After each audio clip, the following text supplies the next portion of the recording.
Hello YouTube, j'espère que vous allez bien. Dans cette nouvelle vidéo, nous allons voir comment mettre sur pied cette fonctionnalité de signature qui est souvent sous-cotée, mais qui peut être en réalité un véritable game changer dans la conception de vos applications. Moi, je suis faible pour les signatures. Donc, si on fait un essai, par exemple, voilà, allez voir la signature qui est là.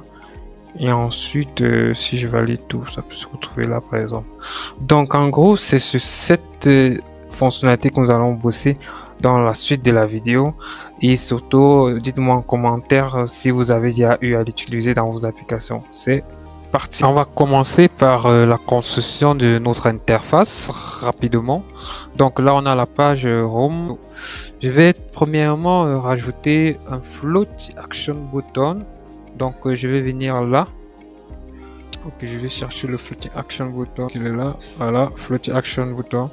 Et puis lorsqu'il cliquera là, il sera renvoyé vers une autre page. Je vais créer la deuxième page. Voilà, ça sera une simple page à mon avis. Je vais l'appeler info register ou bien info juste.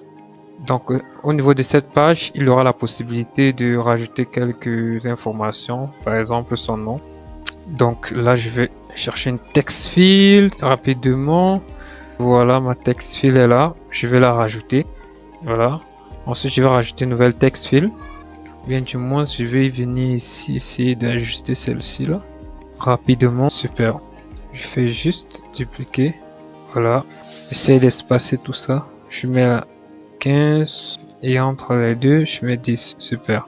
Je vais ensuite venir tout en bas rajouter un champ où on aura la possibilité d'insérer la signature. Je mets la 3, 2, voilà, image.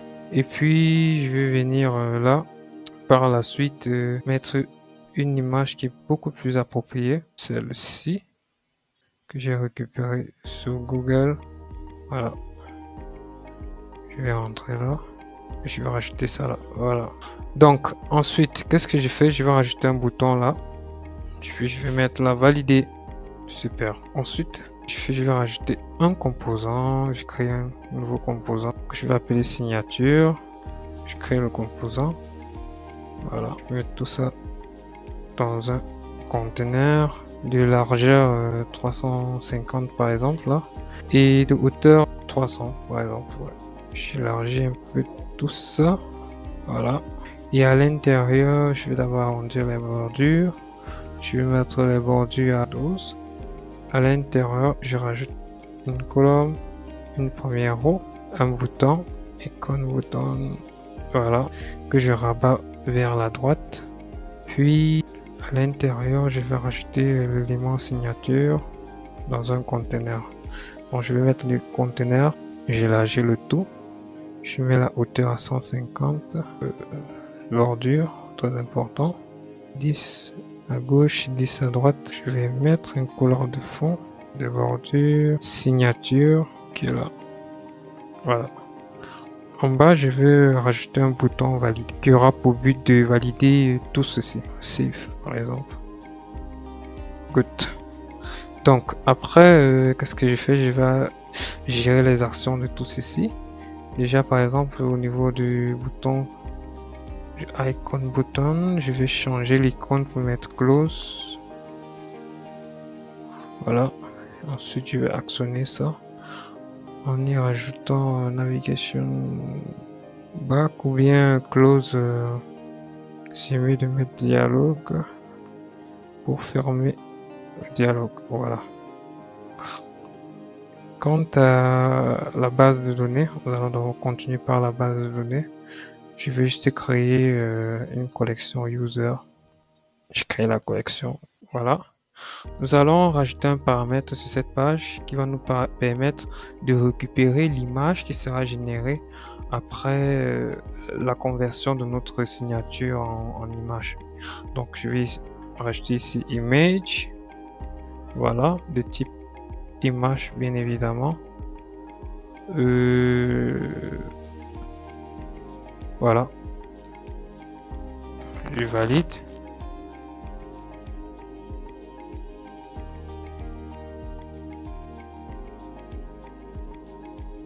il y a upload signature qui vient de convertir la signature en image. Et ensuite, on va rentrer sur la page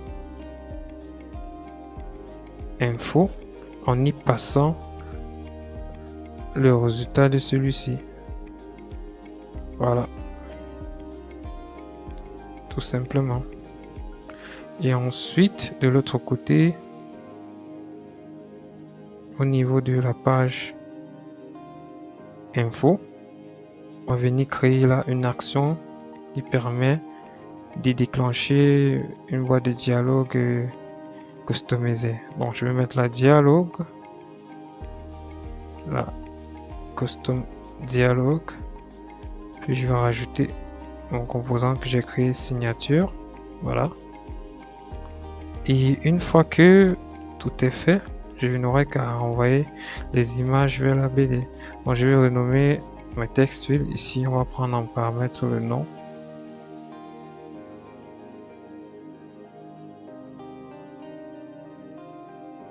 Si je viens sur valider, je vais créer une action qui va permettre dans un premier temps d'update, de créer un document. Voilà, user avec un email,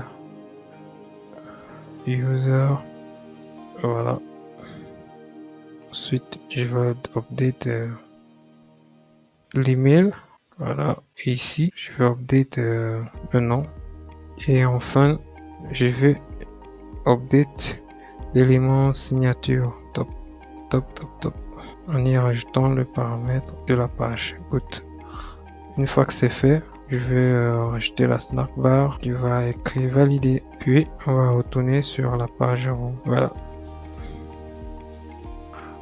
Ensuite, au niveau de la page home, on va juste créer un élément simple, une sorte de pièce d'identité virtuelle, par exemple. Voilà. Donc, je vais venir là, rajouter tout d'abord une colonne, puis à l'intérieur, je vais rajouter un conteneur. Donc, à l'intérieur de celui-ci, je vais mettre un espacement de 15, des bordures de 12, par exemple. Voilà. Donc, à l'intérieur de celui-ci, je vais rajouter une autre colonne où je vais mettre en premier plan le nom de la personne, son adresse email, je vais récupérer, et puis la signature est à 100 à droite. Good. Donc là, je vais passer en paramètres la signature par défaut.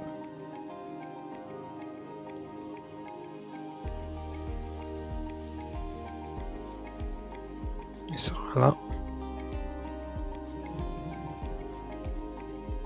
Ici, je vais passer le nom. Puis là, je vais mettre l'adresse email. Good.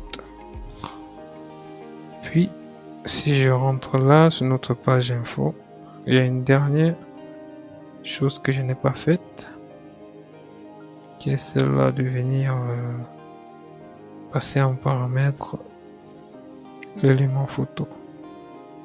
Donc, si on teste notre application, qu'est-ce qu'on aura comme résultat?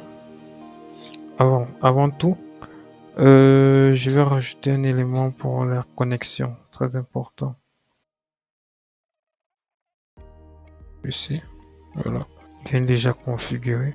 Ensuite, c'est tout, hein. Si on teste tout ça, qu'est-ce qu'on aura comme résultat? Et voilà l'application qui s'ouvre. On va tester la signature. Si je mets par exemple ça, je valide là. Voilà. Si je save tout, je valide. Voilà ma signature. Voilà. Donc en gros, c'était ça. Brandon, n'oubliez pas de vous abonner, d'appuyer sur la cloche de notification. Peace out.